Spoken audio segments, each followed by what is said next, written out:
Pernahkah kamu bertanya pada diri sendiri, kenapa ada orang yang hidupnya selalu berkecukupan, sementara yang lain seolah tak pernah cukup meskipun bekerja siang malam? Kenapa ada orang yang tampak biasa-biasa saja, namun diam-diam punya tanah di mana-mana, tabungan yang tidak habis 7 turunan, dan hidup dengan tenang? Apakah mereka hanya lebih beruntung? Apakah mereka dilahirkan dari keluarga kaya? Atau, apakah mereka tahu sesuatu yang kebanyakan orang tidak tahu? Di dunia ini, ada 2 jenis manusia ketika berhadapan dengan uang. Yang pertama, mereka yang belajar cara kerja uang, memahaminya, dan menjadikannya alat. Yang kedua, mereka yang membiarkan uang mengatur hidupnya, tanpa pernah benar-benar memahaminya. Yang satu naik perlahan seperti pesawat yang mantap tinggal landas. Yang lainnya seperti orang yang terus-menerus mendayung tanpa tahu kemana arah perahu itu sebenarnya melaju. Sukses finansial bukan sesuatu yang terjadi secara kebetulan. Ia bukan hasil dari keberuntungan semata. Ia adalah hasil dari strategi yang dipelajari, diterapkan, dan dijaga seumur hidup. Tidak ada jalan pintas, tapi ada jalan pasti. Dan jalan itu dimulai dari keputusan sederhana, belajar atau miskin seumur hidup. Kedengarannya keras? Tapi itu kenyataan yang tidak banyak orang mau hadapi. Dalam video ini, kita akan membongkar 10 kunci utama yang menentukan apakah kamu akan hidup dalam kendali atas finansialmu, atau menjadi korban dari kebodohan finansial yang terus diwariskan turun-temurun. Dan percayalah, tidak ada yang akan mengajari kamu semua ini di sekolah. Maka, simak baik-baik, karena setiap poin yang akan kamu dengar setelah ini, bisa mengubah masa depanmu secara drastis. 1. Menguasai cara berpikir finansial. Sukses finansial bukan dimulai dari banyaknya uang yang kamu miliki, tapi dari bagaimana kamu berpikir tentang uang. Ini adalah fondasi. Dan jika fondasinya salah, sekuat apapun usahamu membangun kekayaan, semuanya akan goyah. Cara berpikir inilah yang membedakan antara orang yang terus-menerus merasa kekurangan, dengan mereka yang tahu bagaimana memanfaatkan setiap rupiah dengan cerdas. Kita bisa melihat contoh sederhana. 2 orang dengan penghasilan yang sama, misalnya 2 juta rupiah per bulan. Yang satu mengeluh, merasa itu tidak cukup, dan menghabiskan semua untuk hal-hal yang tidak esensial. Rokok, pulsa tak terbatas, cemilan mahal, dan nongkrong setiap akhir pekan. Yang satu lagi, meski jumlahnya sama, ia menyisihkan sebagian untuk ditabung, sebagian untuk membeli buku, belajar skill baru, dan menjaga pengeluaran tetap ketat. 5 tahun kemudian, siapa yang lebih dekat dengan stabilitas finansial? Perbedaan bukan pada jumlah uangnya, tapi pada pola pikirnya. Cara berpikir finansial bukan hanya soal tahu cara menabung atau tidak boros. Ini tentang memahami bahwa uang bukanlah tujuan akhir, tapi alat. Alat untuk membeli waktu, membeli pilihan, membeli ketenangan. Orang yang memahami ini akan berhenti mengejar gaya hidup, dan mulai mengejar kontrol. Dan mengubah cara berpikir ini tidak mudah. Karena sejak kecil, banyak dari kita dibesarkan dalam budaya ketakutan dan kekurangan.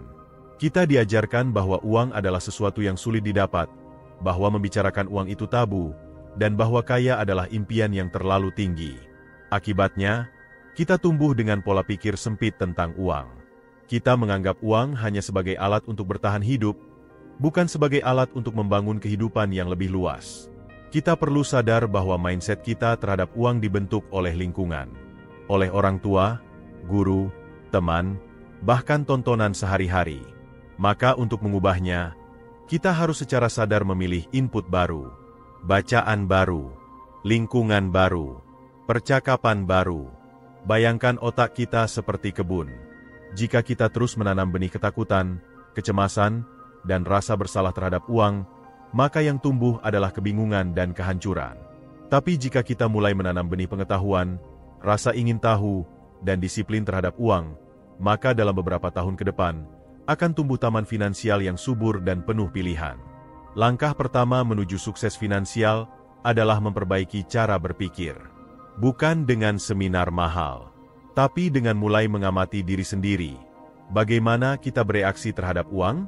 Apakah kita merasa takut, malu, atau tidak layak? Ataukah kita merasa siap untuk menjadi tuan atas uang kita sendiri? Dan yang paling penting, Apakah kita sudah mulai belajar dengan sungguh-sungguh, atau masih menunda karena merasa belum waktunya? Karena percaya atau tidak, waktu tidak akan menunggumu berubah. Tapi uang akan terus memperlakukanmu sesuai dengan cara kamu berpikir tentangnya. 2. Membangun kebiasaan menyimpan dan mengelola uang.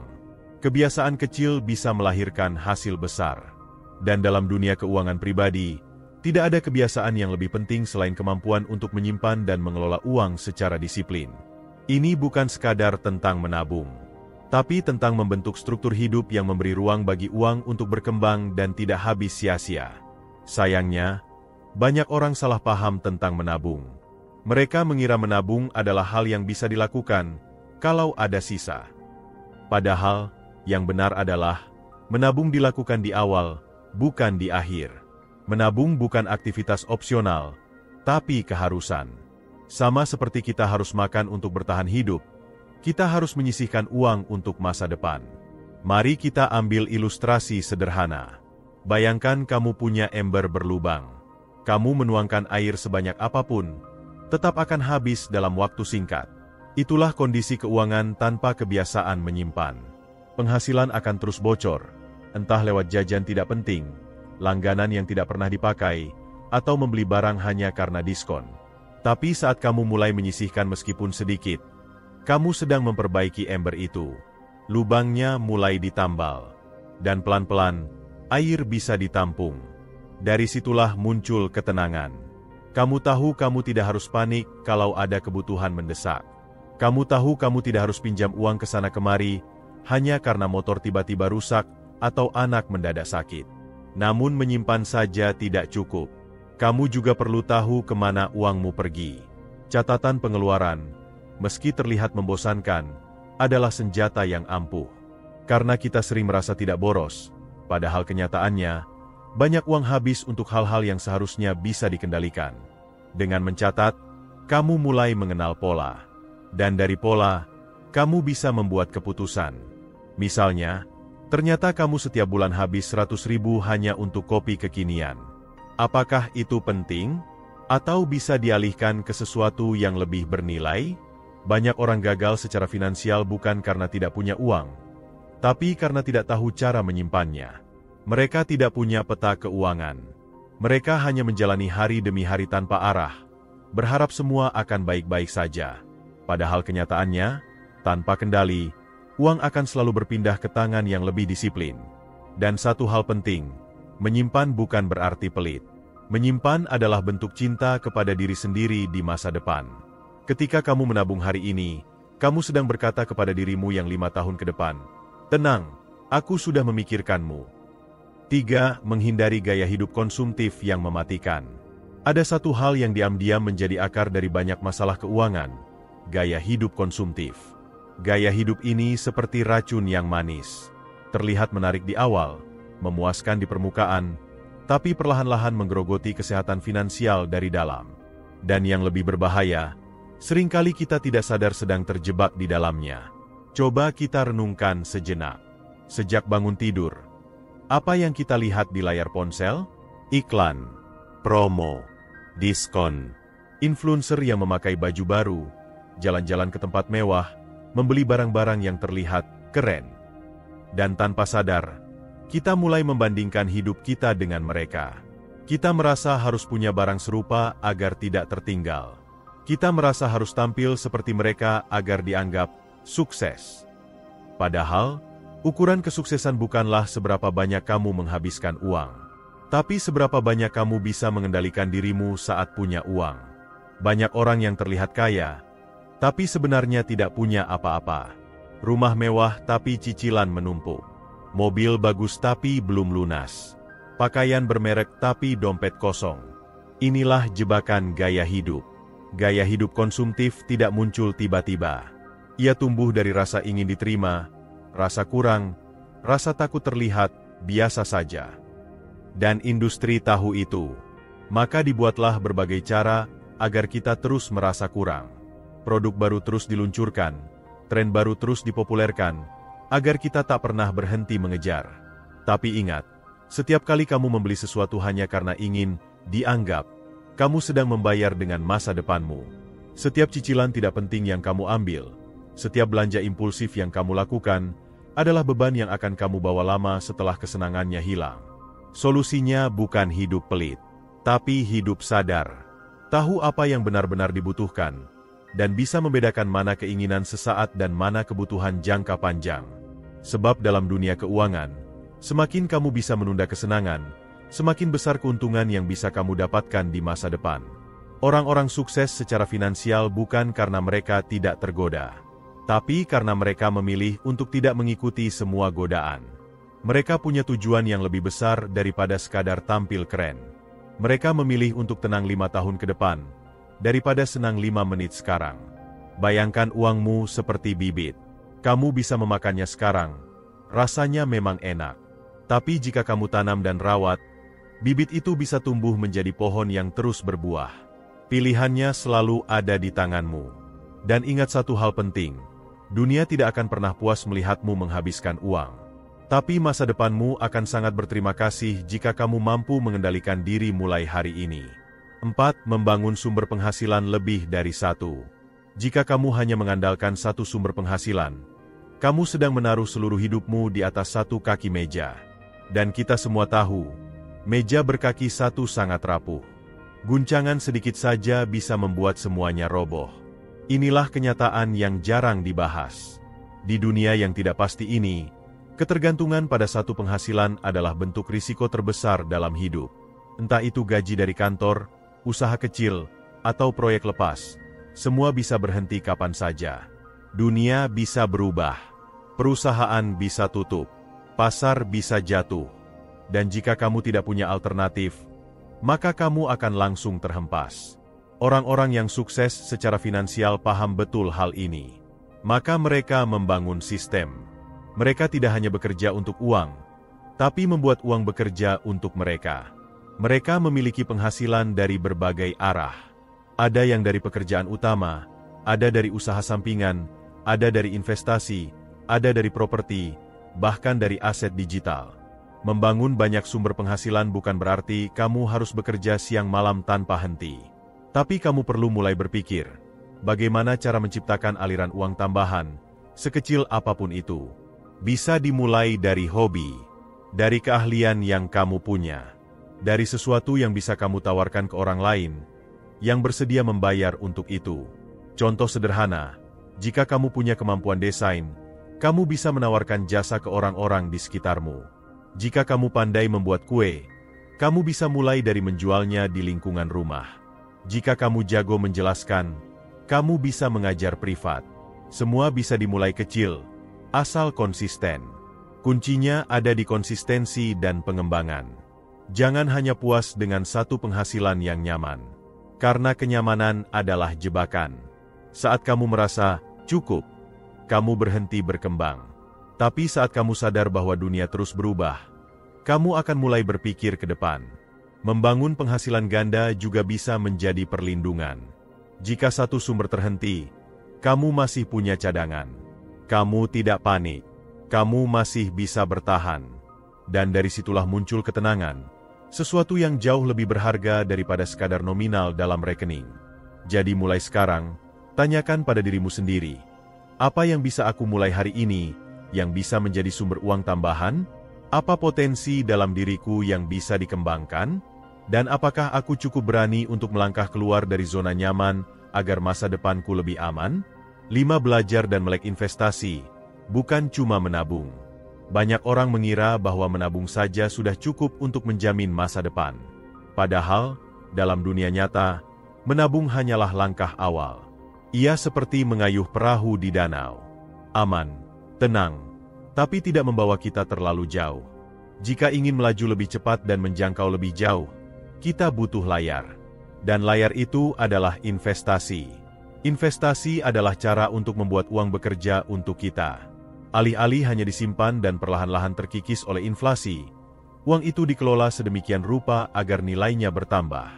Namun sayangnya, masih banyak orang yang takut bahkan untuk sekadar mempelajari investasi. Mereka berpikir bahwa investasi itu rumit, berisiko tinggi, atau hanya untuk orang kaya. Ini adalah kesalahpahaman yang merugikan. Padahal, Investasi bisa dimulai dari kecil, bahkan dari jumlah yang sangat sederhana. Dan ilmunya kini lebih mudah diakses dari sebelumnya. Yang kita butuhkan bukan modal besar, tapi kemauan untuk belajar. Karena tidak ada yang lebih mahal dari ketidaktahuan. Mari kita buat analogi. Menabung itu seperti menyimpan benih di laci. Aman, tapi tidak tumbuh. Investasi adalah menanam benih itu di tanah. Ia butuh waktu, perlu dirawat, dan tidak langsung terlihat hasilnya. Tapi jika dilakukan dengan benar, ia akan tumbuh menjadi pohon besar yang memberi hasil terus-menerus. Ada banyak bentuk investasi: emas, tanah, properti, surat berharga, reksadana, bahkan usaha kecil. Setiap jenis punya karakteristik dan risiko. Maka penting bagi kita untuk belajar, bukan hanya dari pengalaman sendiri, tapi juga dari pengalaman orang lain. Namun yang perlu diingat, investasi bukan cara untuk cepat kaya. Jika ada yang menjanjikan untung besar dalam waktu singkat tanpa risiko, bisa dipastikan itu jebakan. Prinsip utama dalam investasi yang sehat adalah, pahami dulu, baru taruh uangmu. Jangan pernah berinvestasi pada sesuatu yang tidak kamu mengerti. Bagi orang yang ingin sukses finansial, belajar investasi adalah hal yang wajib. Bukan karena semua orang melakukannya, tapi karena itulah satu-satunya cara agar kamu tidak terus-menerus bergantung pada tenaga dan waktu. Dan ingat, waktu adalah kunci. Semakin dini kamu mulai belajar dan mencoba, semakin besar potensi hasilnya di masa depan. Karena dalam dunia investasi, yang paling diuntungkan bukan yang paling pintar, tapi yang paling sabar dan konsisten. 6. Menjaga utang dalam kendali dan memahami utang produktif. Utang adalah pedang bermata dua. Di satu sisi, ia bisa menjadi alat yang mempercepat kemajuan finansial. Di sisi lain, jika disalahgunakan, ia bisa menjadi jerat yang menghancurkan kehidupan secara perlahan, tanpa suara. Dan sayangnya, banyak orang lebih mengenal sisi tajam yang melukai daripada sisi tajam yang membangun. Mari kita hadapi kenyataan ini. Sebagian besar dari kita pernah berutang. Entah untuk membeli barang, membayar pendidikan, memenuhi kebutuhan mendadak, atau sekadar menutup kekurangan bulan lalu. Utang terasa seperti jalan keluar cepat. Tapi jika tidak hati-hati, ia berubah menjadi jalan buntu yang gelap. Masalahnya bukan pada utangnya, tapi pada tujuan dan pengelolaannya. Karena utang itu netral. Ia tidak baik atau buruk, tapi cara kita menggunakannya, itulah yang menentukan.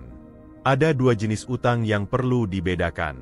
Pertama, utang konsumtif, yaitu utang yang dipakai untuk membeli hal-hal yang nilainya tidak bertambah, bahkan cepat habis. Contohnya, utang untuk beli baju bermerek, gadget terbaru, liburan mewah, atau makan-makan mewah yang hanya bertahan di perut selama beberapa jam. Utang jenis ini membuat kita terlihat kaya sementara waktu, tapi meninggalkan beban jangka panjang.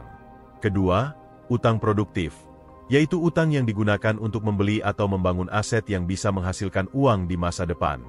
Misalnya, utang untuk modal usaha yang sudah terukur, utang untuk pendidikan yang meningkatkan skill kerja, atau kredit properti yang disewakan. Utang produktif bisa menjadi teman jika dikelola dengan disiplin dan perhitungan. Namun ada satu prinsip penting, meskipun utang itu produktif, ia tetap utang. Tetap harus dibayar. Tetap menjadi beban bulanan. Maka, gunakan hanya jika benar-benar yakin bisa mengelolanya, dan bukan karena ikut-ikutan orang lain. Bayangkan utang seperti api. Dalam kompor, api bisa membantu kita memasak dan memberi kehangatan. Tapi jika dibiarkan tanpa kendali, ia bisa membakar seluruh rumah. Maka, kamu harus tahu kapan menyalakannya, seberapa besar, dan bagaimana cara memadamkannya jika mulai tak terkendali. Kesalahan terbesar banyak orang adalah menjadikan utang sebagai gaya hidup. Cicilan menjadi kebiasaan. Kartu kredit menjadi pelarian. Mereka merasa tidak bisa hidup tanpa pinjaman. Dan inilah awal dari perbudakan finansial modern. Tampak bebas, tapi sebenarnya terikat. Orang yang sukses secara finansial sangat berhati-hati dengan utang. Mereka hanya berutang jika memang ada rencana jelas untuk membayar, dan jika utangnya akan menciptakan nilai lebih besar dari bunganya. Mereka tidak tergoda oleh tawaran cicilan 0% jika itu hanya untuk barang yang tidak benar-benar dibutuhkan. Jika kamu saat ini sudah terjebak dalam utang konsumtif, jangan panik. Tapi jangan juga diam. Buat daftar semua utangmu, urutkan dari bunga tertinggi, dan mulailah bayar satu persatu dengan disiplin. Sementara itu, hentikan semua kebiasaan yang menambah utang baru. Fokus membangun napas keuanganmu kembali. Ingat, utang bukan musuh, tapi juga bukan teman akrab. Ia adalah alat, dan hanya orang yang tahu cara menggunakannya dengan bijak yang bisa meraih manfaat darinya. 7. Membangun dana darurat, pondasi keamanan finansial. Hidup tidak pernah bisa diprediksi. Hari ini sehat, besok bisa sakit. Hari ini punya pekerjaan, besok bisa kena PHK. Hari ini kendaraanmu mulus, besok bisa mogok di tengah jalan. Itulah sebabnya dana darurat menjadi kunci penting dalam sistem keuangan pribadi yang sehat. Dana darurat adalah cadangan keuangan yang disimpan khusus untuk keadaan tak terduga. Bukan untuk liburan, bukan untuk belanja diskon, tapi untuk menyelamatkanmu dari krisis keuangan yang bisa datang kapan saja. Bayangkan kamu sedang berjalan di jembatan kayu yang rapuh. Di bawahnya ada jurang. Tanpa dana darurat, kamu berjalan tanpa jaring pengaman. Sekali terpleset, kamu langsung jatuh. Tapi dengan dana darurat, kamu punya jaring yang menahanmu jatuh terlalu dalam. Kamu masih bisa bangkit dan melanjutkan perjalanan. Idealnya, dana darurat minimal berisi 3-6 kali total pengeluaran bulananmu. Misalnya, jika kamu butuh 3 juta rupiah per bulan untuk hidup, maka dana darurat seharusnya berada di kisaran 9 hingga 18 juta.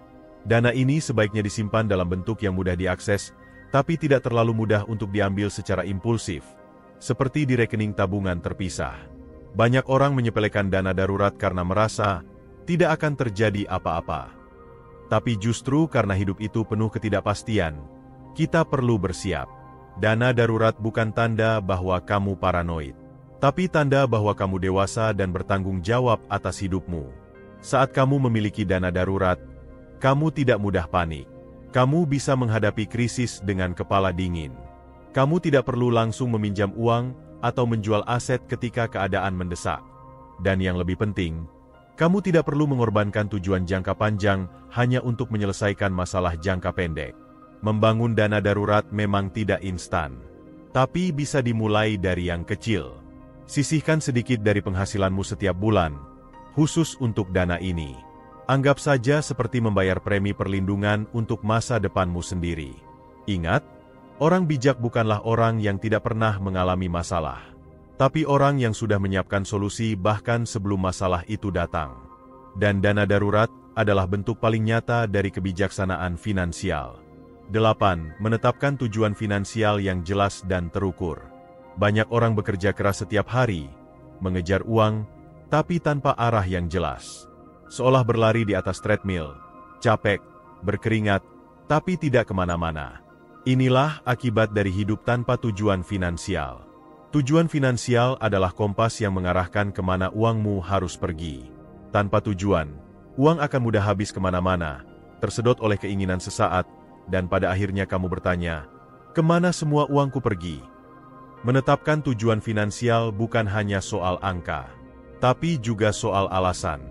Mengapa kamu ingin membeli rumah? Mengapa kamu ingin pensiun lebih awal? Mengapa kamu ingin punya dana pendidikan anak? Semakin kuat alasan di balik tujuan itu, semakin kuat pula motivasimu untuk mencapainya. Tujuan finansial yang baik harus jelas dan terukur. Misalnya, bukan hanya ingin kaya, tapi ingin punya tabungan 100 juta dalam 3 tahun untuk biaya DP rumah.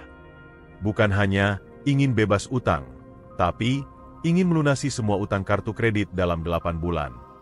Dengan tujuan seperti ini, kamu bisa membuat rencana konkret dan mengukur progresnya. Orang yang punya tujuan finansial biasanya lebih disiplin dalam mengatur uang. Mereka tahu setiap pengeluaran harus membawa mereka lebih dekat ke tujuan itu, bukan menjauh. Mereka juga lebih tenang saat menghadapi godaan konsumsi, karena mereka tahu apa yang sedang mereka kejar. Tapi perlu diingat, tujuan finansial bisa berubah seiring waktu. Tidak apa-apa. Yang penting, kamu terus mengevaluasi dan menyesuaikan. Hidup itu dinamis, dan tujuanmu pun boleh berkembang. Yang tidak boleh berubah adalah sikap tanggung jawab terhadap keuanganmu sendiri. Untuk mempermudah, Kamu bisa membagi tujuan finansial menjadi 3, jangka pendek, 1-2 tahun, jangka menengah, 3-5 tahun, dan jangka panjang, lebih dari 5 tahun. Misalnya, dalam jangka pendek kamu ingin membentuk dana darurat, dalam jangka menengah, membeli kendaraan, dan dalam jangka panjang, membangun rumah atau menyiapkan dana pensiun. Setiap kali kamu merasa lelah bekerja, ingatkan kembali tujuanmu. Setiap kali kamu tergoda membeli hal yang tidak penting, tanyakan, apakah ini membawa aku lebih dekat ke tujuanku? Jika tidak, lepaskan. Karena pada akhirnya, orang yang sukses bukanlah yang paling banyak uangnya, tapi yang paling tahu kemana uangnya pergi, dan mengapa ia harus sampai di sana. 9. Melindungi aset dan penghasilan dengan asuransi dan legalitas. Setelah susah payah membangun fondasi finansial, mengembangkan penghasilan, menyimpan, dan berinvestasi, ada satu hal penting yang sering diabaikan, perlindungan.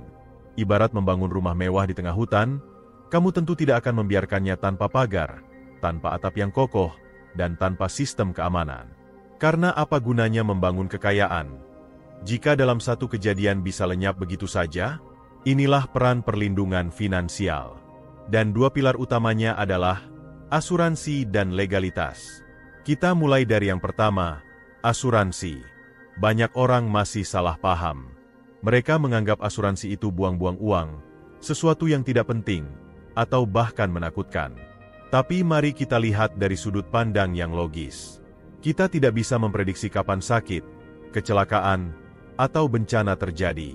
Tapi kita bisa mempersiapkan diri jika itu datang. Dan asuransi adalah cara paling efisien untuk melindungi keuangan dari risiko yang tidak bisa ditanggung sendiri. Tanpa asuransi, satu penyakit bisa menguras seluruh tabungan yang sudah kamu kumpulkan bertahun-tahun. Tanpa asuransi jiwa, keluarga bisa kehilangan sumber penghasilan utama jika pencari nafkah meninggal dunia secara mendadak. Tanpa asuransi kendaraan, kecelakaan bisa membuatmu harus menjual aset lain untuk menutup kerusakan. Inilah realita yang sering terjadi. Asuransi bukan untuk membuat kamu untung, tapi untuk mencegah kamu jatuh terlalu dalam. Sama seperti helm. Kamu tidak membeli helm karena berharap akan jatuh dari motor.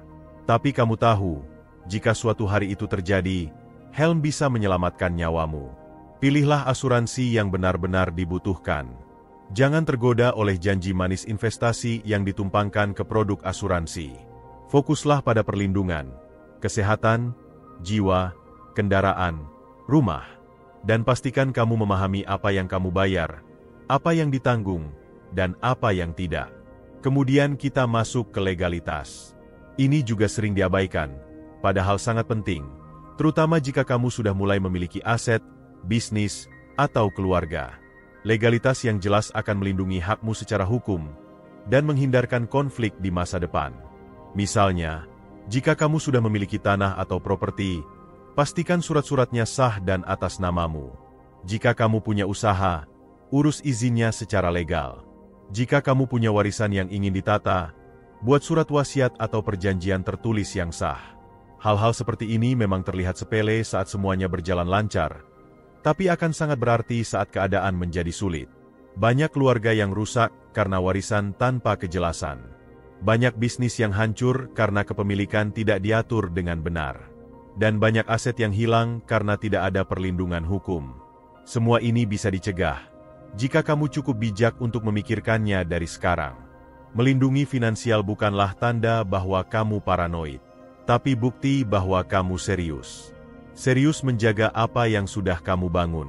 Serius mengamankan masa depanmu dan orang-orang yang kamu cintai.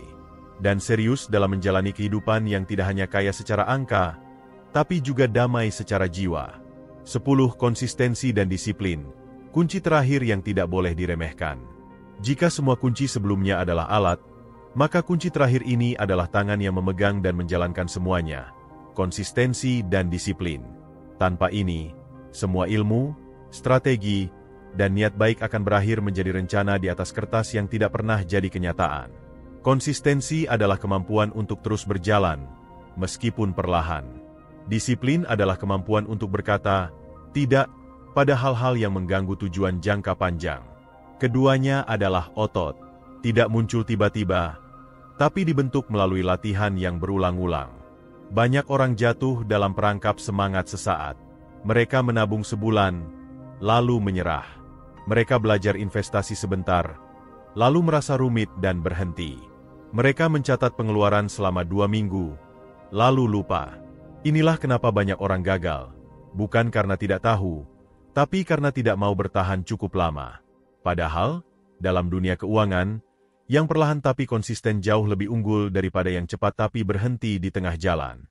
Bayangkan seseorang yang menyisihkan hanya Rp50.000 setiap minggu. Terlihat kecil, bahkan dianggap remeh oleh sebagian orang. Tapi dalam setahun, ia sudah menyimpan Rp2.600.000. Dalam 5 tahun, lebih dari 13 juta. Dan jika uang itu diinvestasikan dengan bijak, nilainya bisa jauh lebih besar lagi. Bandingkan dengan orang yang menunggu momen besar. Nanti kalau gajiku naik, aku mulai nabung. Nanti kalau sudah lunas semua, aku mulai investasi. Tapi saat momen itu tiba, selalu ada alasan baru. Karena mereka tidak pernah membentuk kebiasaan, hanya menunggu situasi ideal yang tidak pernah datang. Konsistensi dan disiplin juga melindungi kita dari godaan-godaan jangka pendek. Saat teman mengajak foya-foya, saat media sosial memamerkan gaya hidup mewah, saat promo diskon menggoda untuk belanja, hanya orang yang disiplin yang bisa berkata, "Tidak sekarang. Aku punya tujuan yang lebih penting." Dan ingat, disiplin bukan berarti kamu tidak boleh menikmati hidup. Tapi kamu menikmati dengan sadar. Kamu tahu kapan harus menahan, kapan boleh memberi ruang. Kamu hidup dengan rencana, bukan reaksi. Banyak orang kagum pada mereka yang sudah sukses finansial, rumah besar, mobil mewah, bisnis berkembang. Tapi yang tidak mereka lihat adalah ribuan keputusan kecil yang diambil dengan disiplin setiap hari. Mereka bangun lebih pagi, menunda belanja, menyisihkan uang, belajar terus, dan tidak menyerah meskipun hasil belum terlihat. Inilah rahasia terakhir. Tidak spektakuler, tidak glamor, tapi inilah yang membedakan antara mimpi yang terus-menerus ditulis di kertas dan kenyataan yang bisa kamu lihat dan sentuh. Konsistensi dan disiplin adalah kekuatan orang biasa yang ingin hidup luar biasa. Dan kamu bisa memulainya sekarang juga, sekecil apapun langkah pertamamu. Kini, kamu sudah mendengarkan 10 kunci utama untuk mencapai sukses finansial. Dari membentuk pola pikir yang sehat, membangun kebiasaan menyimpan, menghindari gaya hidup konsumtif, menciptakan penghasilan ganda, melek investasi, hingga menjaga utang, membangun dana darurat, menetapkan tujuan, melindungi aset, dan menguatkan konsistensi. Semua kunci ini tidak akan berguna jika hanya disimpan sebagai pengetahuan. Ia harus diterapkan, diulang, dan dijadikan gaya hidup. Tidak ada jalan instan, tapi selalu ada jalan yang pasti, jika kamu mau belajar, bertahan, dan berkembang. Dunia tidak akan berubah karena kamu menonton satu video. Tapi hidupmu bisa berubah, jika setelah video ini selesai, kamu mulai mengambil satu keputusan yang berbeda dari sebelumnya. Mulai menabung, mulai mencatat, mulai belajar, mulai berkata, tidak pada hal-hal yang tidak membawa nilai, dan mulai berjalan di jalan yang hanya sedikit orang berani tempuh, jalan menuju kemerdekaan finansial. Ingat satu hal, kamu tidak harus kaya raya untuk hidup tenang. Tapi kamu harus cerdas dalam mengatur keuangan agar tidak diperbudak oleh uang seumur hidup. Pilihannya ada di tanganmu. Belajar atau miskin seumur hidup.